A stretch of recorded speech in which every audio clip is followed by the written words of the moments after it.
ఎలాంటి సందేహం కూడా ఏం లేదు. దీనికి సంబంధించిన అన్ని విషయాలు కూడా కూలంకుషంగా వీళ్ళ దగ్గర ఆధారాలు ఉన్నాయి కాబట్టి ఎవ్వరు కూడా తప్పించుకోలేని విధంగా వీళ్ళు ఇరికిస్తారని అయితే నేను భావిస్తున్నాను. రైట్ సాహెబ్ గారు, దీంట్లో ఒక ఫార్ములాకే 2,50,2,50,00,000 అంటే ఇంకా మిగతా వాటికి ఎంత సంపాదించుంటారు, ఎంత చేసుంటారు? ఏంటి సార్ అసలు ఎట్లా చూస్తోంది గవర్నమెంట్ ఈ అంశాన్ని? ఎంత ఇచ్చి ఉంటారు అని కూడా చూడాలి. అంతే కదా పవన్ గారు. సార్ పవన్ గారు, తమరికి ప్యానెల్లో ఉన్నటువంటి సీనియర్ అడ్వకేట్ ముప్పాళ్ళ సుబ్బారావు గారికి, అలాగే సీనియర్ అనలిస్ట్ అంకమరావు గారికి, ఏబిఎన్ వీక్షకులందరికీ కూడా నమస్కారం అండి. నమస్తే సార్. ఈ కేసులో లాయర్ గారు ఒక విధంగా ఆయన చాలా విషయాలు బయటకు చెప్పడం జరిగింది. అదేవిధంగా అంకమరావు గారు ఆయన విశ్లేషణ ప్రకారం ఏం జరిగిందో చెప్పారు. కానీ సిట్టు దర్యాప్తు అధికారుల దగ్గర విస్తుపోయే నిజాలు బయటకు వచ్చినాయండి.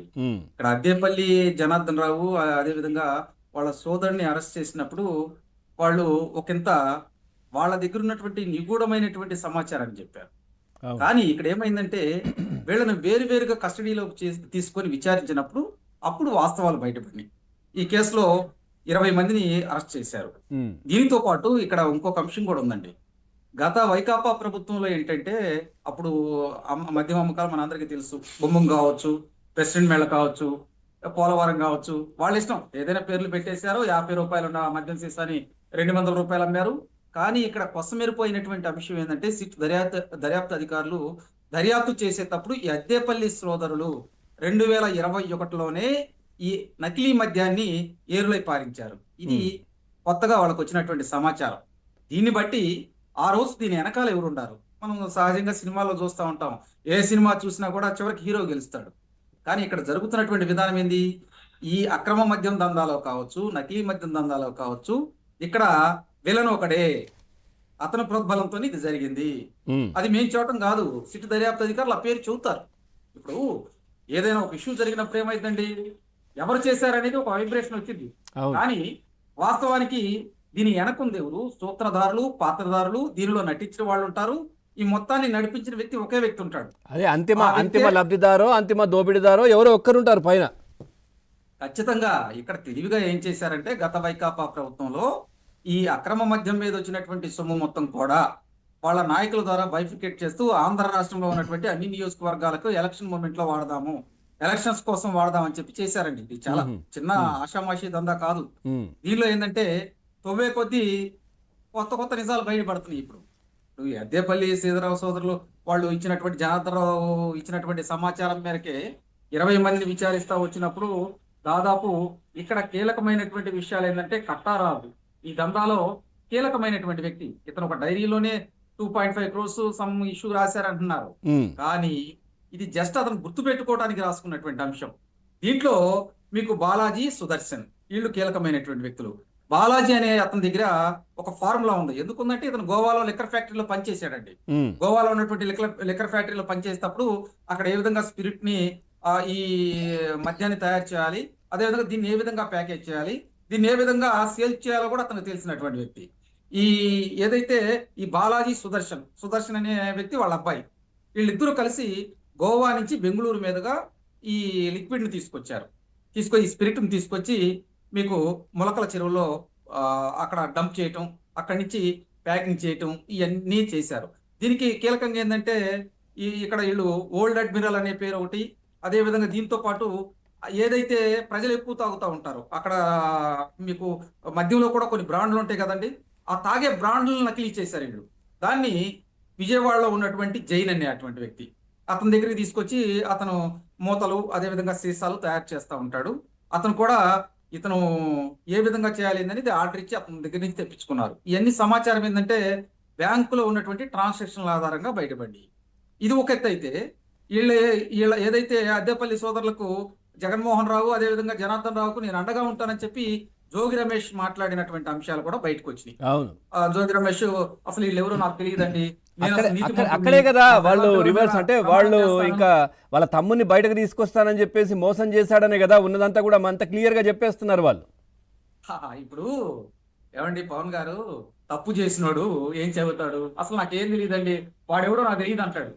తర్వాత ప్రమాణం చేద్దాం అనేది ఈ మధ్య వైకాపా వాళ్ళకు ఒక స్టైల్ అయిపోయింది. ఎలక్షన్ ముందు కూడా అదే విధంగా గుళ్ళ దగ్గర ప్రమాణం చేద్దాం, తిరుపతి వెళ్ళి ప్రమాణం చేద్దాం, దుర్గమ్మ తల్లి దగ్గర ప్రమాణం చేద్దాం.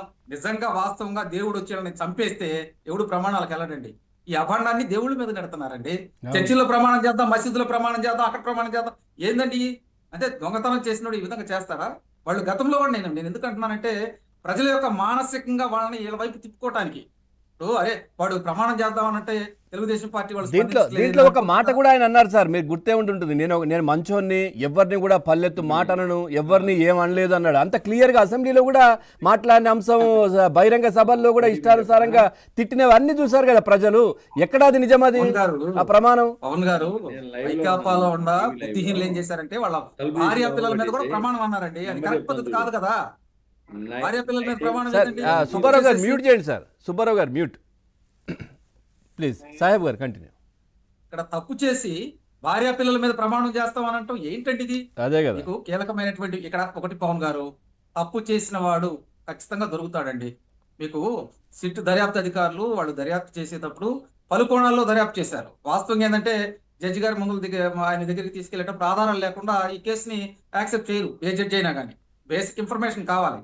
ఇక్కడ అద్దేపల్లి సోదరులు ఏదైతే వాళ్ళు ఆఫ్రికా వెళ్తానికి కూడా ఇతను డబ్బు సహాయం చేశాడంట. అవును, వీళ్ళు నేను అనేది ఏంటంటే జోగి రమేష్ డబ్బు సహాయం చేశాడు. మీరు అక్కడికి వెళ్ళండి. వాళ్ళు ఎందుకు వెళ్ళారు అక్కడికి? ఇంకా ఈ సామ్రాజ్యాన్ని విస్తరించడానికి. అక్కడ ఉండేటువంటి మద్యం డెన్ల దగ్గరికి వెళ్ళిపోయి ఏ విధంగా వాళ్ళు తయారు చేస్తున్నారు ఏంటి అంటే ఇంకా పెద్ద ఎత్తున చేయటానికండి.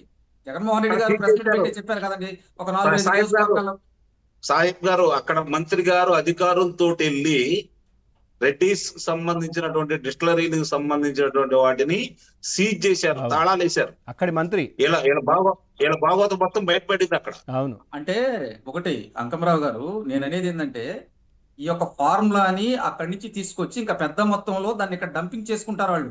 అంటే మీకు మధ్యలో కొన్ని ఫార్ములాస్ ఉంటా ఉంటాయి. ఇప్పుడు ఏదైతే మీరు సుదర్శన్ కావచ్చు, అదేవిధంగా బాలాజీ కావచ్చు, వాళ్ళు గోవా నుంచి తెచ్చిన ఫార్ములా, వీళ్ళు ఆఫ్రికా నుంచి ఫార్ములా నేర్చుకోవడానికి వెళ్ళారు. ఇప్పుడు ఎందుకంటే బాలాజీ సుదర్శన్కి డబ్బులు ఇవ్వాలి ఆ ఫార్ములాకి, ఈ డబ్బులు కూడా వీళ్ళు నొక్కేయాలి కదా. అందుకోసం వీళ్ళు అక్కడికి వెళ్ళారండి. దాంతో పాటు కీలకంగా ఉండేటువంటి ఏంటంటే ట్రాన్స్పోర్ట్.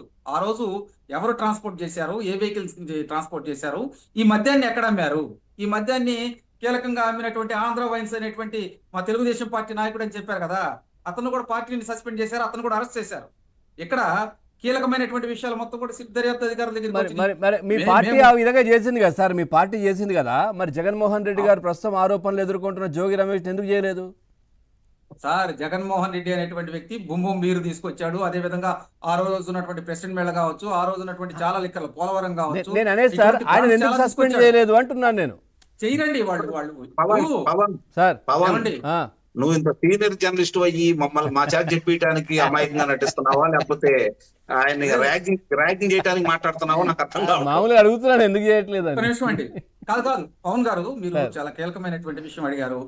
గత వైకాపా ప్రభుత్వంలో మీరు చూడండి, అక్కడ ఉన్నటువంటి ఎవరైతే సమాజంలో అవినీతి చేసేటువంటి వాళ్ళని పెంచి పోషించాడు జగన్మోహన్ రెడ్డి. వాళ్ళకు స్వేచ్ఛ ఇచ్చాడండి. అందుకని వాళ్ళు ఏం చేశారంటే ట్యాంకర్ల ద్వారా, వాటర్ సప్లై చేసే ట్యాంకర్ల ద్వారా ఈస్ట్ వెస్ట్ గోదావరి కావచ్చు, నెల్లూరు కావచ్చు, అదేవిధంగా కోస్టల్ కొన్ని ప్రాంతాల్లో కూడా వాళ్ళు బాటిలింగ్లు తయారు చేశారండి. ప్లాస్టిక్ బాటిల్స్ తో తయారు చేసి ఆ మద్యాన్ని అమ్మారు, అక్రమ మద్యం అమ్మారండి. మేము చాలా సందర్భాల్లో చెప్పాం, ఇది మేము చాలా సందర్భాల్లో చూపించాం. వాళ్ళు అన్ని కూడా కుటీర పరిశ్రమలాగా చేసుకొని చేశారండి. కాబట్టి ప్రజలు కూడా ఏంటంటే మీరు చూడండి, అరే జగన్మోహన్ రెడ్డి చేస్తున్నటువంటి ఇటువంటి దందా ప్రజలందరికీ తెలుసు, అందుకని చీకొట్టారు వాళ్ళని. ఇటువంటి వ్యక్తులు రాజకీయాల్లోకి వస్తే సమాజంలో ఉన్నటువంటి ప్రతి వ్యక్తి నాశనం అయిపోతాడని చెప్పి అక్క చెల్లెళ్లే బయటకు వచ్చి పెద్ద ఎత్తున కూటమి ప్రభుత్వానికి సపోర్ట్ ఇచ్చి ఓట్లు వేశారు. అందుకనే ఇంత ఎక్కువ మెజారిటీ వచ్చి ఇన్ని సీట్లు గెలవగలిగామండి. జగన్మోహన్ రెడ్డి ఏదో ఒక సామెత ఉందండి, పిల్లి పాలు తాగుతూ కళ్ళు మూసుకుంది ఎవరు చూడలేదు అనుకుంటారు. అదే విధంగా జగన్మోహన్ రెడ్డి చేశాడు. కాబట్టే ఆ అక్రమ దందా ప్రజల్లోకి పోతంలాగా వచ్చింది. దీన్ని కూడా రాజకీయ కక్ష సాధింపు అనేది వాళ్ళు ప్రొజెక్ట్ చేస్తున్నారు సార్. దీన్ని సమర్థవంతంగా కూటమి తిప్పి కొడుతోందా అనిపిస్తోందా? అట్లుందా? అసలు కాదు సార్. రాజకీయ కక్షలేంది? దొంగతనం చేసినోడు, అదే విధంగా దొమ్మి చేసినోడు, ఈ విధంగా లూటీ చేసినోడు, దానికి రాజకీయ కక్షలు ఏందండి? రాజకీయ కక్షలు కాదు. ఇక్కడ వాళ్ళు సమాజాన్ని నిర్వీర్యం చేయాలి, ఈ రాష్ట్రంలో ఉన్నటువంటి ప్రజల్ని ఆ మొత్తులో ఉంచేసి ఈ అక్రమ మద్యం ద్వారా ప్రజల సొమ్ము దోసుకోవాలి. వాళ్ళకి ఎన్ని లేవు కాబట్టి పదే అంటా ఉంటారు. ఇది రాజకీయ కోణం అయితే జోగి రమేష్ అరెస్ట్ చేసినప్పుడు కూడా కీలకమైనటువంటి విషయాలు బయటకు వచ్చినాయండి. దీంట్లో మీరు ప్రధానంగా చూడండి, ఇక్కడ వాళ్ళు ఆరోపణ చేసేది ఏంటంటే ఏదైతే ఇక్కడ జయచంద్రారెడ్డిని మీరు ఎందుకు అరెస్ట్ చేయలేదు అంటున్నారు. జయచంద్రారెడ్డి అనేటువంటి వ్యక్తి ఇక్కడి నుంచి పారిపోయాడు. అతని మీద లుకౌట్ నోటీసులు జారీ చేశారు. ఆల్రెడీ అతను పట్టుకోవడానికి అతను ఆఫ్రికాలోనో లేకపోతే వేరే కంట్రీలోనో ఉన్నాడని చెప్పి సమాచారం ఉంది. ఖచ్చితంగా అతను అరెస్ట్ చేస్తాం. దీంట్లో కీలకమైనటువంటి భాగస్వాములు ఎవరు ఉన్నారు, సూత్రధారులు, పాత్రధారులు Right, ఎవరు sir. ఉన్నారు, Right. అదేవిధంగా ఏ విధంగా ట్రాన్సాక్షన్లు జరిగినాయి, బ్యాంకులో లావాదేవీలు ఏ విధంగా జరిగినాయి, ఎక్కడ మూతలు కొన్నారు, ఎక్కడ సీసాలు కొన్నారు, ఈ ట్రాన్స్పోర్ట్ లో ఎక్కడికి వెళ్ళి ఈ మద్యాన్ని ఎక్కడ అమ్మారు, విజయవాడలో ఏ బారులు అమ్మారు, అదేవిధంగా మీకు ఏదైతే మొలకల చెరువు దగ్గర ఉన్నటువంటి ఆ ప్రాంతంలో ఎక్కడ అమ్మారు, ఇవన్నీ తెలుసు. నేను ఇంకోటి కూడా అంటున్నా, అక్కడ మొలకల చెరువు దగ్గర ఉన్నటువంటి ఎంపీ కావచ్చు, ఎమ్మెల్యే కావచ్చు, స్థానిక నాయకులు వాళ్ళందరికీ వైకాపా నాయకులు తెలుసండి. రైట్ సార్, రైట్, ఏంటంటే ఓకే. కూటమి ప్రభుత్వం మీద బురద జల్లే కార్యక్రమం చేయాలని చెప్పి ఈ ఇష్యూ చేస్తున్నారు. ఎందుకంటే మద్యం Right. ఆరోపణలు ఎదుర్కొంటున్నారు వాళ్ళు. రైట్. వాళ్ళు దొరికారు కొన్ని విషయాల్లో. వాటిని బ్యాలెన్స్ చేద్దామని చెప్పి